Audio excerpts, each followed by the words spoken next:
This is Travis Zimmerman from Speak My Word Ministries. The Daily Pulse today is about bye bitterness. See you later, bitterness. Ephesians 4:31. Get rid of all bitterness, rage and anger, brawling and slander, along with every form of malice. And that's the words of the Apostle Paul. Ephesians chapter 4, verse 31.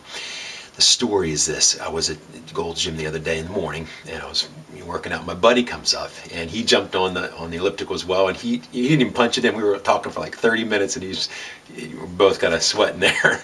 And he was telling me a story, and he had lost his job, and he noticed over time that he was handling situations with anger. He was responding with anger, and he didn't want to be like that. And he basically said, it's a root of bitterness. I'm bitter over this, X, Y, Z, and he had some reasons, and they made sense. But he said, I didn't want to be like that. So here I am hearing this, and I call the right angle. It comes down from heaven to God, out of this man's mouth and in my ears. It's like a right angle, right out. And I thought, that's me. That's me. Maybe this is one of the reasons why God had us working out, is so he could say, Travis, I'm going to teach you through this man to not grab onto bitterness. Bitterness starts, and then there's the poison fruit that it bears, and anger's among those. That's why Paul says, get rid of all bitterness, rage and anger, brawling and slander, along with every form of malice. All those things get rid of. Those things are not from God.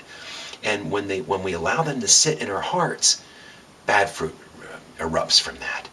What are you facing right now in your life where you're holding on to bitterness? And what has that bitterness led to? Ask yourself that question. Is this going down a path I want to go down?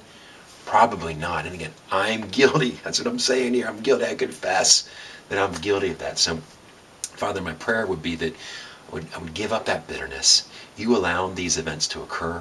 Let me grab onto you with all that I've got and remove the bitterness, remove the anger, the brawling, the slander, and every form of malice, and trust Jesus in your name, Father. Amen.